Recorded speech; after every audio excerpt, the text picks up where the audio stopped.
দর্শক,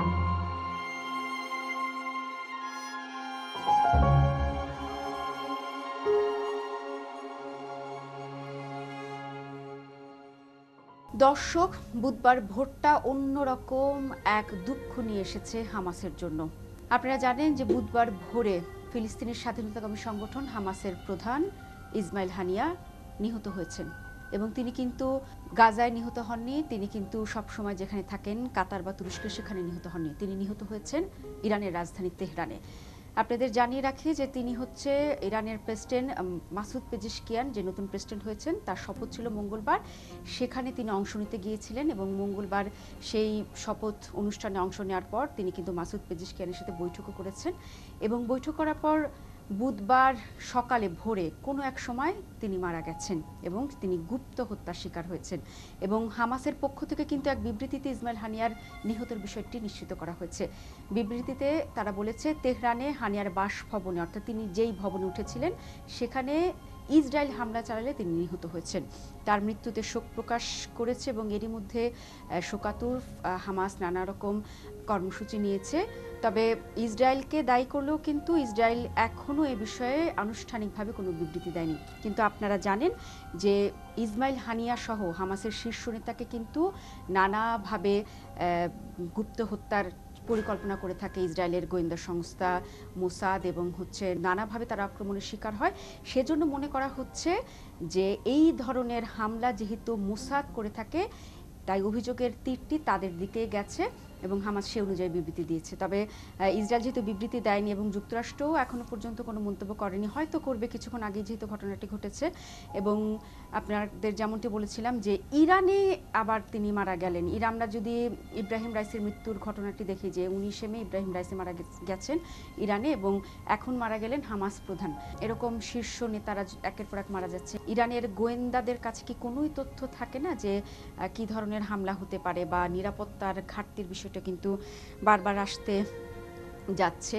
এবং আপনারা জানেন যে ইরানের নতুন প্রেসিডেন্ট মাসুদ পেজেশকিয়ান কিন্তু গতকালকেই মাত্র দায়িত্ব নিয়েছেন এবং তিনিও এ ধরনের ঘটনার সাথে হয়তো পরিচিত নন, কারণ একজন প্রেসিডেন্ট যখন নতুন দায়িত্ব নেন তার আশপাশের যে কাঠামো তাদের সাথে পরিচিত হওয়ার ব্যাপার আছে, নতুন করে সাজানোর বিষয় আছে। যদিও ইরানের সর্বোচ্চ নেতা আয়াতুল্লাহ খামেনি সব কিছু দেখভাল করেন, তবু প্রেসিডেন্ট হিসেবে আইআরজিসির সাথে তার যে সখ্যতা, তার যে আন্তরিকতা, সে সব মিলিয়ে কিন্তু মাত্র তিনি সেভাবে গুছিয়ে উঠতে পারেননি। এর মধ্যে এমন একটি ঘটনা ঘটল। চলতি বছর হামাসের রাজনৈতিক প্রধান হিসেবে কিন্তু পুনর্নির্বাচিত হয়েছিলেন ইসমাইল হানিয়া এবং 2017 সাল থেকে হামাসের প্রধান হিসেবে তিনি দায়িত্ব পালন করছেন। এবং ইসমাইল হানিয়া মূলত কি করেন জানেন? তিনি যেহেতু রাজনৈতিক প্রধান, তিনি গাজা, ইসরায়েল অধিকৃত পশ্চিম তীর এবং প্রবাসে হামাসের রাজনৈতিক কার্যক্রম নিয়ন্ত্রণ করে আসছিলেন। এটি অত্যন্ত গুরুত্বপূর্ণ এবং তিনি যেহেতু বারবার একটি ইসরায়েলি হামলার লক্ষ্যবস্তুতে পরিণত হয়েছিলেন, তাই তিনি গত কয়েক বছর ধরে তুরস্ক এবং কাতারের বিভিন্ন সময় থেকেছেন। 58 বছর বয়সী হানিয়া হামাসের প্রতিষ্ঠাতা শেখ আহমেদ ইয়াসিনের ডান হাত ছিলেন। এ কারণে তার উত্থানটাও হয়েছে খুব দ্রুত। এবং 2004 সালে কিন্তু ইয়াসিন একটি ইসরায়েলি বিমান হামলায় নিহত হন এবং তিনি নিহত হওয়ার 2 বছর পর অর্থাৎ 2006 সালে ফিলিস্তিনি সংসদ নির্বাচনে হামাসের আশ্চর্যজনক বিজয়ের সময় হানিয়া সংগঠনের রাজনৈতিক নেতৃত্ব দেন এবং ওই নির্বাচনে প্রেসিডেন্ট মাহমুদ আব্বাসের নেতৃত্বাধীন ফাতাহ পার্টিকে পরাজিত করেছিলেন হামাস। এটি কিন্তু একটু খুব গুরুত্বপূর্ণ যে একটি নতুন দল সেটি এসে ফাতাহকে সরিয়ে দিয়েছিল। এবং কিভাবে ইসমাইল হানিয়ার উত্থান সেটি একটু দেখে নিই।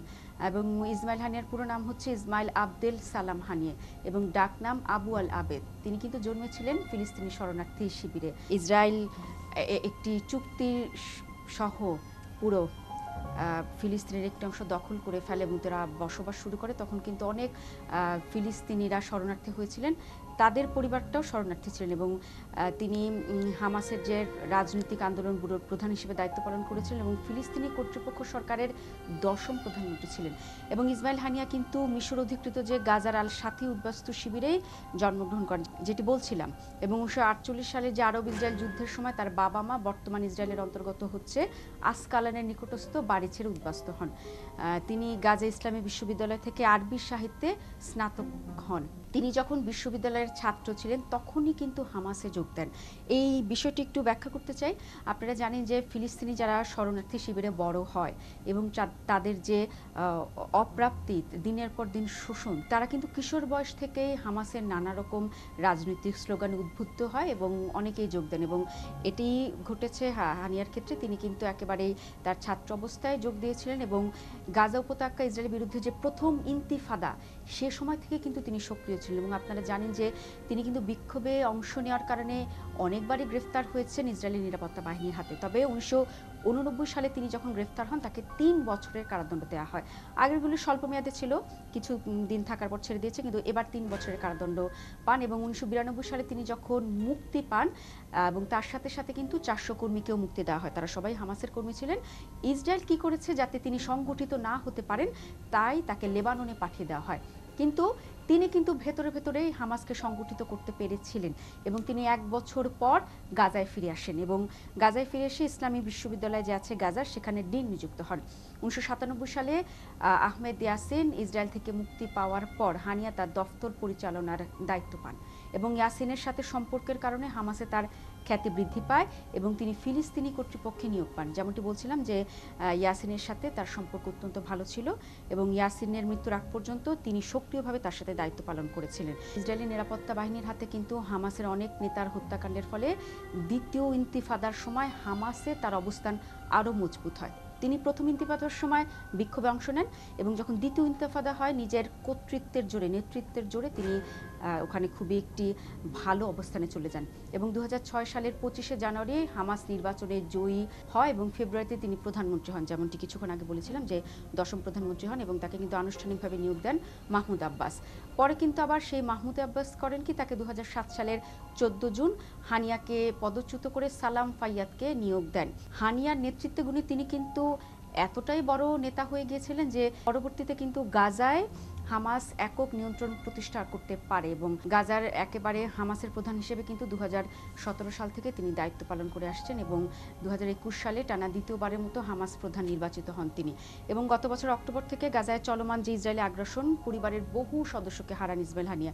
এবং আপনারা নিশ্চয়ই যারা প্রতিদিন এই খবরগুলি রাখেন তারা জানেন যে এই ঈদের সময়ও ইসমাইল হানিয়ার পরিবারের সদস্যদের মারা হয়েছে, 2 ছেলে মারা গেছে এবং ইসমাইল হানিয়ার পরিবারের অনেক সদস্যই এই 2 ঈদে মারা গেছেন এবং রোজার সময়ও তাদের মৃত্যু হয়েছে। কিন্তু তারপরও কিন্তু তিনি অবিচল ছিলেন, তিনি শেষ পর্যন্ত যুদ্ধ চালিয়ে যেতে চেয়েছিলেন।